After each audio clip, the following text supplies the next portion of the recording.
Howdy folks, Brian Cusco here at Triple B, and today we're standing outside of the new Reach Out Reptiles facility. If you have not heard of Reach Out Reptiles at this point, then I think if you are a snake keeper or you're in the hobby of reptile keeping, then maybe you've been sleeping underneath a heat rock for a little while. And if that's the case, then you'll get to see who I think is going to be one of the greatest people to affect the reptile industry in our generation. So thank you for coming to watch Triple B TV.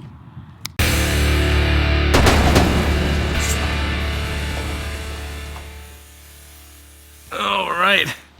Well, let's Triple B this bad boy. Let's Triple B it. Triple B of the camera. B of the Garrett. B the Brian. B the B-roll that I'm probably not going to shoot for this video. Okay, so here's my big question for you, and it's obviously a loaded question, as most of my questions are. Oh boy. How do you go from some snakes in your basement at your house to a full-fledged, by yourself, to a full-fledged, how many employees do you have now?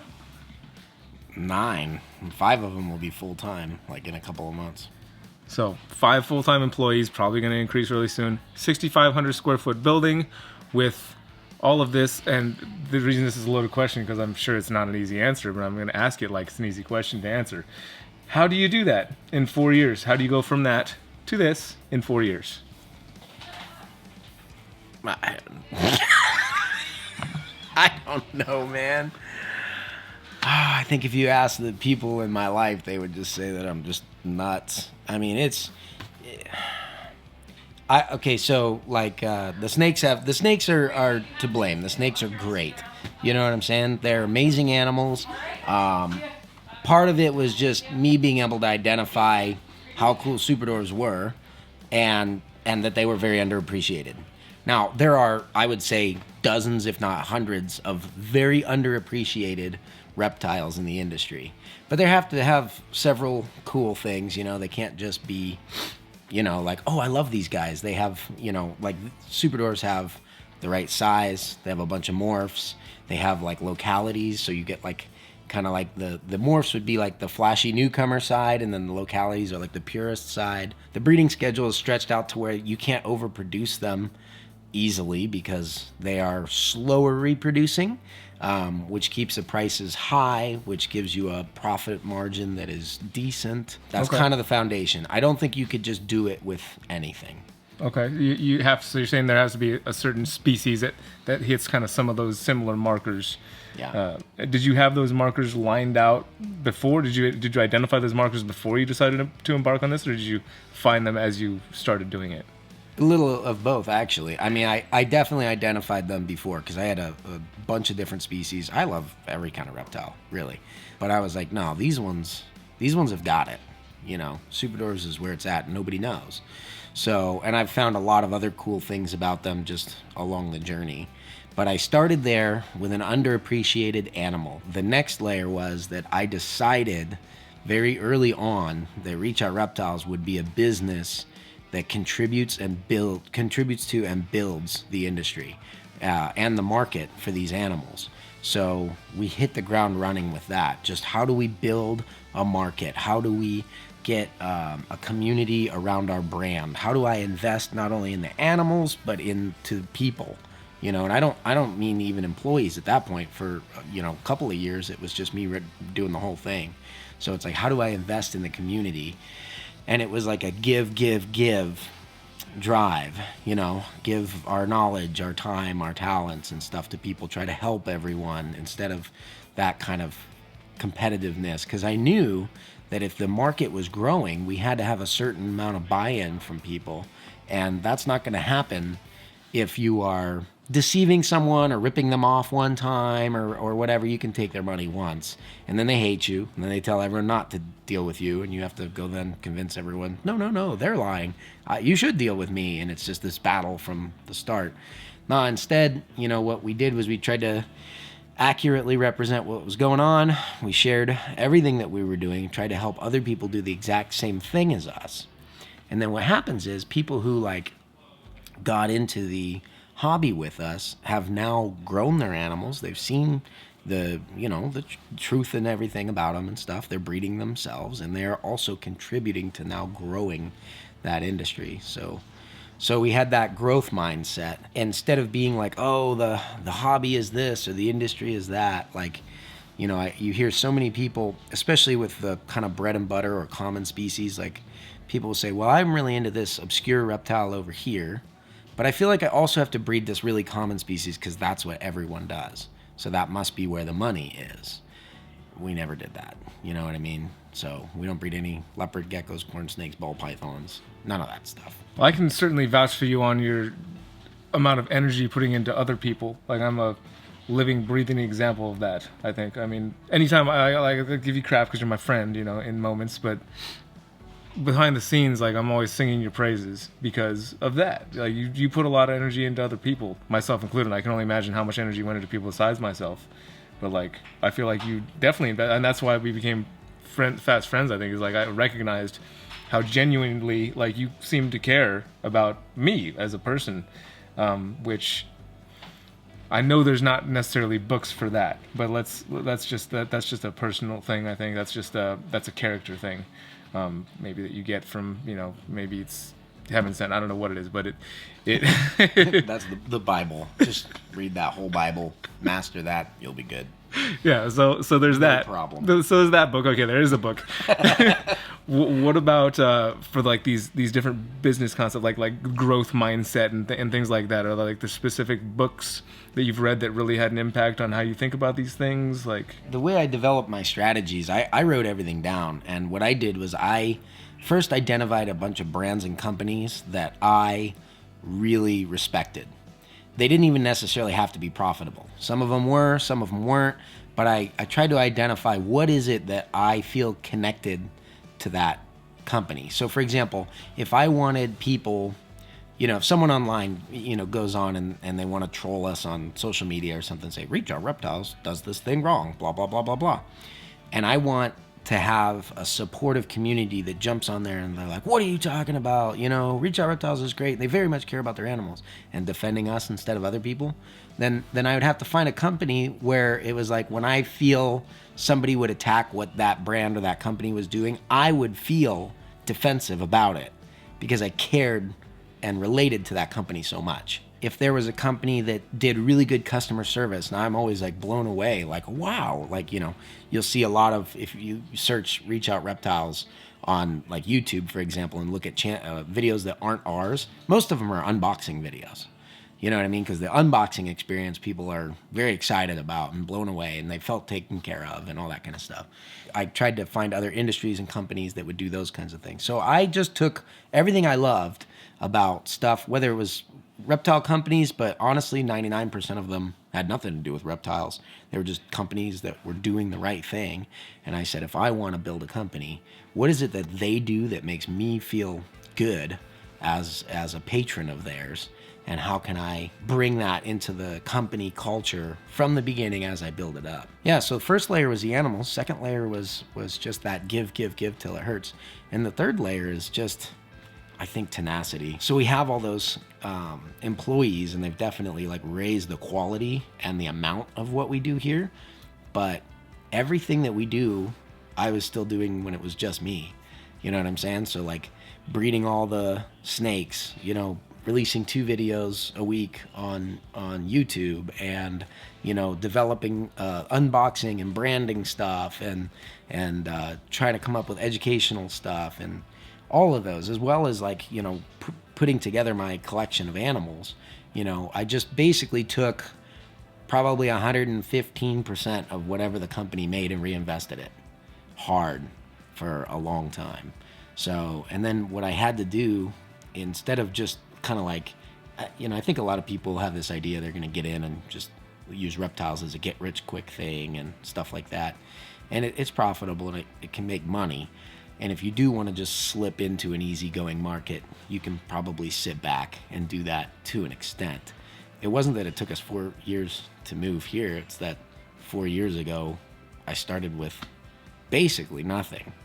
For me, right, that's what I meant. Like, you literally went from nothing. I said you started in the basement, but what I meant was like, yeah, literally nothing to this. Yeah, I took my basement and said, I'm going to make that a snake room. And for me, it was a $30,000 kickoff. That was my initial investment.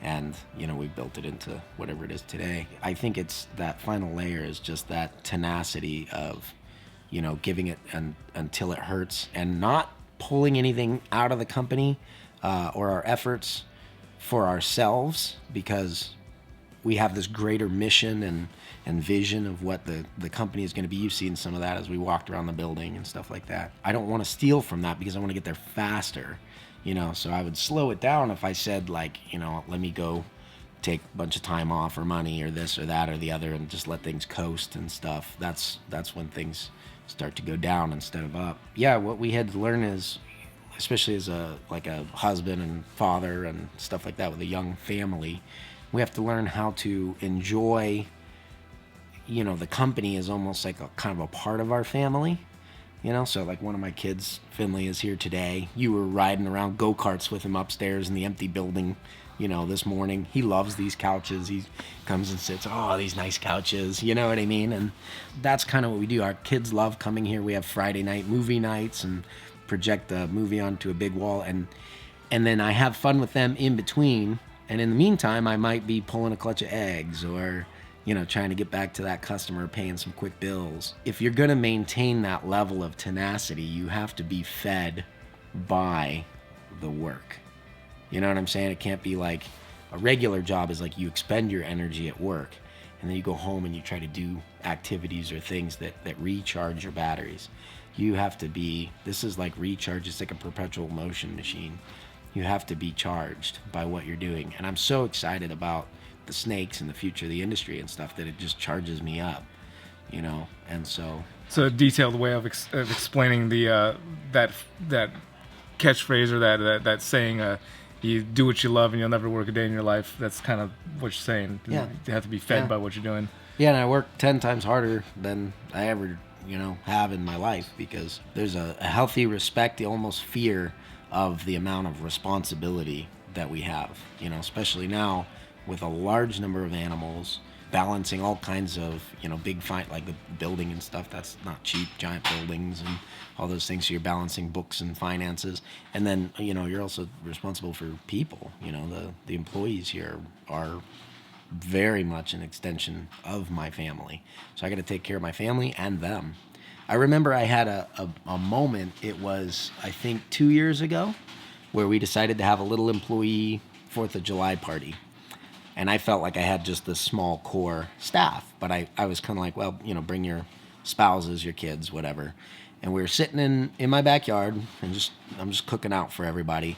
And I look around and we counted, and there was I think it was 39 people just chilling in the backyard. And I'm thinking, geez, when I went to quit my regular job, I felt like a huge step to have to financially rely on my animals collection. I always call it the grand experiment, even today. Like, can this actually work? And I didn't know if I could support myself, especially with a wife and a bunch of little kids.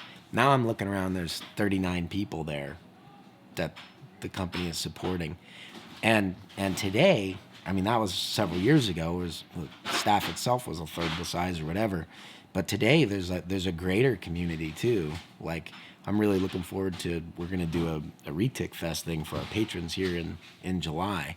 And they're kind of a glimpse of the greater reptile community that we support, whether it's with encouragement or good information or, awesome genetics on the animals that they can have confidence in, especially with super dwarves, how that is a whole thing with them. We can kind of support that whole thing, I really love being able to, when we just went to the super show, Rami's super show in Pomona, we sat down with a whole bunch of people from the industry. I think it was 20-some people or whatever, and they had a sushi dinner before we went to a US auction. And I was able to just grab the bill for everyone and be like, hey, some of the people I don't think I even knew who were at the table or whatever. But it was just a token of being able to support people and stuff like that. And then it feels really good to go to a charity auction and throw down really hard. I know you were doing it at that auction too. You're like, I'm going to spend money that I hope to make tomorrow, and it is kind of that way, you know what I mean? Just trying to become something that other people can lean on. It's scary enough to have to stand on your own 2 feet, make your own money for your own family. You know what I mean? But if you're like, no, there's a much greater community that is leaning on us. So that's a huge honor, responsibility, pressure. But at the same time, it's I take it very seriously, and it's honestly one of the main reasons why I do what I need to do to take care of myself, physically, emotionally, spiritually. And that stuff is slipping right now. I need to kind of get back into it. That's very important to do, because if I can't take care of myself, I can't take care of those people. I can't take care of the animals. I can't take care of the industry. I can't take care of, So I think the idea of like grabbing a part of the world and being responsible for how it turns out is, for me, what's so exciting about this company and brand at Reachout Reptiles. It's instead of saying like, oh, everyone's responsible for me, or I'm a victim of the market, or whatever, different complaints that people have about circumstances that don't go their way. It's like, nah, I'm going to reach out and grab this draw a circle around this part of the world, and those are mine. I'm going to take care of everybody in here, And I think if all of us did that, man, we'd be able to, because I've had many times, I've cried with you and stuff like that over the years, and we've supported. I remember the one time I was like stayed up late talking with you and Hillary, you know what I mean, about just, I was bummed out at the time that, Forrest had passed away. And so, you have those times and stuff like that, and being able to lean on other people, and then making sure that when I'm good, other people can lean on me. You know what I mean? That I'm there for them. So I think if all of us did that, it would be great. And just translating all of these philosophies, just life philosophies, to business is what has made us successful.